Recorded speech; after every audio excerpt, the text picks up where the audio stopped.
Of you class 7th कैसे हैं आप लोग। उम्मीद करता हूं कि कल हम लोगों ने जो पढ़ा था from the book the alien hand about the tiny teacher about ends, आप लोगों ने इसके सेकंड पार्ट को पढ़ के रखा हुआ जैसे कि कल हमारी बात हुई थी।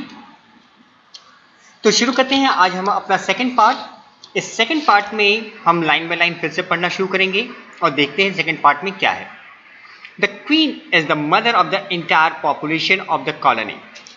कॉलोनी मीन्स यहाँ पे जो एक एंट हिल में रहने वाली जितनी पॉपुलेशन है उन सभी पॉपुलेशन का सिर्फ एक ही उनकी मदर है, वो है क्वीन एंट। सभी बच्चे उसी क्वीन एंट के होते हैं। It lives for about 15 years. एक एंट की जो लाइफ स्पैन है वो कितनी है, about 15 years. It has a pair of wings. और ये जो क्वीन एंट होती है इनके पास एक पेयर विंग्स के होते हैं, यानी अगर ये चाहें तो ये उड़ भी सकती हैं।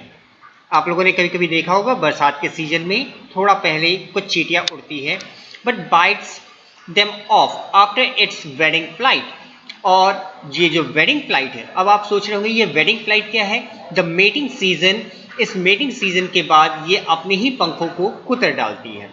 This flight takes place on a hot summer day. जब गर्मी के दिनों में बहुत गर्मी होती है उस दिन ये उड़ती है। The queen leaves the nest and goes out to meet a male ant और drone high up in the air. और क्वीन एंट्स उस दिन उड़ती क्यों हैं, अपने घोंसले को छोड़ करके गर्मी के सीजन में निकलती हैं ताकि वो ड्रोन्स या दूसरे मेल एंट से मिल सके ताकि आगे रिप्रोडक्शन का काम हो सके। On its return to earth, it gets rid of its wings and then does nothing but lay eggs. और जब ये धरती पे लौट करके आती हैं आफ्टर मीटिंग, तो ये अपने पंखों को त्याग देती हैं और इनके पास बस एक ही काम बचता है, वो है अंडे देने का। Eggs hatch and grubs come out. जब अंडे फूटते हैं तो अंदर से ग्रब्स निकलते हैं। इट मीन्स ग्रब्स क्या चीजें हैं, ग्रब्स जो हैं एंड्स के छोटे बच्चे हैं। सोल्जर्स गार्ड देम, जो सोल्जर एंड्स होते हैं वो उनकी रक्षा करते हैं। Worker feed and clean them and also carry them about daily for airing, exercise and sunshine.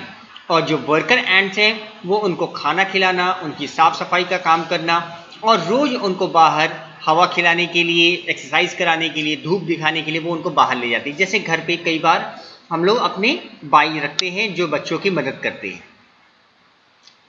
2 or 3 weeks later, grubs become cocoon and live without food or activity for 3 weeks more.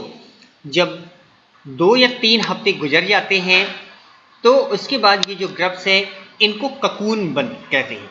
ये cocoons में बदल जाते हैं और अब ये बिना खाना के और बिना कुछ काम किए हुए करीब 3 हफ्ते तक और ऐसे ही पड़े रहते हैं।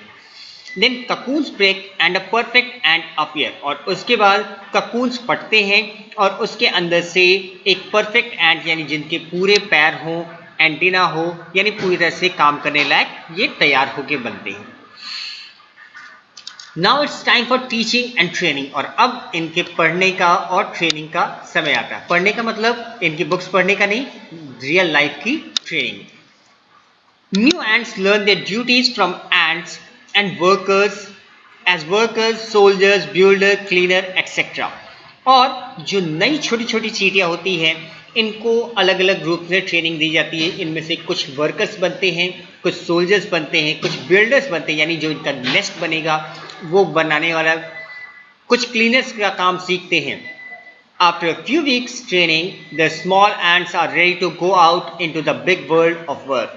और कुछ हफ्तों की ट्रेनिंग के बाद ये चींटियां जो हैं इस बाहर की बड़ी दुनिया में अपने काम को करने के लिए तैयार हो जाती हैं। An anthill is a home not only for ants but also for some other creatures, beetles, lizard beads, and of ants and the green fly. Ant hills में सिर्फ चींटियां ही नहीं रहती, इन चींटियों के अलावा यहाँ पे बीटल्स, लीजर ब्रीड्स जो एंट्स की होती हैं और ग्रीन फ्लाई ऐसे क्रिएचर्स भी वहाँ पाए जाते हैं। Why do ants want these alien creatures to live in their nest.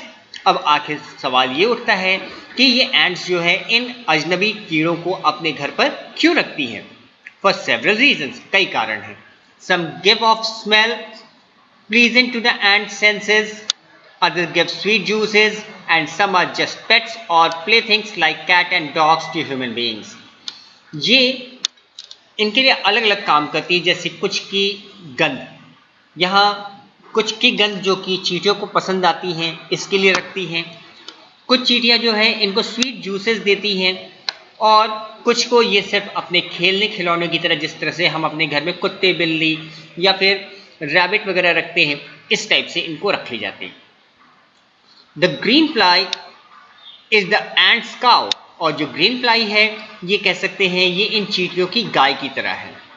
गाय क्यों? क्योंकि ये जैसे गाय हमें दूध देती है, इनसे भी इन्हें कुछ मिलता है। The ants train it to give honeydew like milk with a touch of their antenna, वो अपने सिर पे लगे एंटीना से उसको टच करती हैं, और ये जो ग्रीन फ्लाई है ये उनमें से एक स्वीट लिक्विड निकलता है, जिस प्रकार से हम गाय से दूध निकालते हैं। They milk it just as we milk the cow. We humans learn as much as ants have, have humans learn as much as ants have. अब क्वेश्चन है, क्या हम ह्यूमंस जो हैं जितना चींटियों ने अपनी जिंदगी में सीखा है, क्या हम भी इतना कुछ सीख पाए हैं? Perhaps they have, but they haven't put their learning to good use. हो सकता है चींटियों ने भी उतना कुछ सीखा हो, लेकिन उन्होंने अपनी लर्निंग का उतना अच्छा इस्तेमाल नहीं कर पाते हैं वो। They may still learn a few things from this tiny teacher. और कुछ लोग हैं जिनको इन चींटियों से भी कुछ चीज़ें सीखनी चाहिए, जैसे क्या क्या है? Hard work, sense of duty, discipline, cleanliness, care for young ones, and above all, a firm loyalty to the land where they live. हमें इनसे क्या सीखना चाहिए? कड़ी मेहनत करनी, अपनी ड्यूटी के प्रति वचनबद्ध रहना, डिसिप्लिन रहना, साफ सफाई, छोटे बच्चों की कैसे देखभाल करते हैं, और सबसे ज़्यादा ज़रूरी कि हमें अपनी मातृभूमि से उतना ही लगाव होना चाहिए जितना एक चींटियों को है। यदि आप देखना चाहते हैं इन चींटियों को अपनी मातृभूमि से कितना लगाव है, तो इन चींटियों के बिल के आसपास अब जरा खड़े होकर एक दो चींटियों को परेशान करके देखिए। ये चींटियां आपको बताएंगी कि इन्हें अपनी धरती से, अपने घर से कितना प्यार है। ये सारी चींटियां एक साथ मिलकर के आप पे हमला बोल देंगी। अब आप सोच सकते हैं ये चींटियां जो बहुत छोटी होती हैं, आप जैसे बड़े इंसान के ऊपर अगर हमला कर सकती हैं, it means they are so loyal to their motherland where they live, mean to say towards their nests. तो इस प्रकार से हम लोगों ने लाइन बाय लाइन इस टेक्स्ट को पढ़ा। अब हम इसके कुछ क्वेश्चन आंसर्स देखते हैं। How long does it take for a grub to become a complete ant? इसमें आंसर आपको दिया गया है, आप अपनी टेक्स्ट बुक से देखिएगा। 3 वीक्स ककून, और ककून से पहले वाला जो आपका टाइम है, ये दोनों टाइम को जोड़ेंगे एक साथ। Why do the worker ants carry the grubs about? Worker ants grubs को क्यों उठाती हैं? Exercising, airing and feeding, sunshine and other works. What job are new ants trained for? Jobs जो आपको यहाँ दिखाए गए हैं कि जो नए ants होते हैं उनको क्या क्या चीज़ों की ट्रेनिंग दी जाती है। इन ट्रेनर्स में आपको दिया गया है they work as worker, soldier, builder, cleaner, etc. Next है name some other creatures that live in ant hills.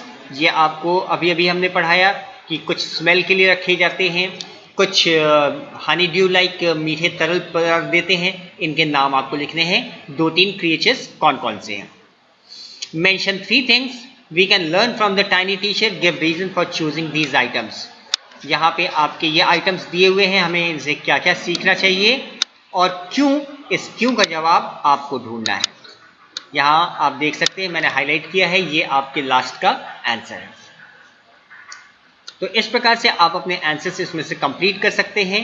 यहाँ नीचे एक्सरसाइजेज है, ये इन एक्सरसाइजेज को भी हम देखेंगे, आपको हम रिटन फॉर्म में देंगे, जिनको आप अपने टेक्स्ट नोटबुक में कॉपी आउट करेंगे। अगर आपको इस चैप्टर को समझने में अगर किसी तरह की दिक्कत हो, आप मेरे ईमेल आईडी पे डायरेक्टली आप मुझे मेल कर सकते हैं या आप अपने कमेंट बॉक्स में कमेंट डाल सकते हैं। हम इसको दोबारा से देखेंगे अगर कोई प्रॉब्लम होगी तो, अदरवाइज हम नेक्स्ट चैप्टर शुरू करेंगे। तो टिल देन आप अपने नेक्स्ट बुक के सेकंड चैप्टर को पढ़ के तैयार रहिएगा। हम सेकंड चैप्टर पढ़ना शुरू करेंगे अपनी नेक्स्ट मुलाकात में, अगर ये सब कुछ ठीक ठाक रहा तो। अदरवाइज हम आपसे फिर मिलेंगे, इसी चैप्टर को दोबारा रिवाइज करेंगे अगर किसी प्रकार की प्रॉब्लम होगी तो। मिलते हैं फिर अगली मुलाकात में। Till then take care.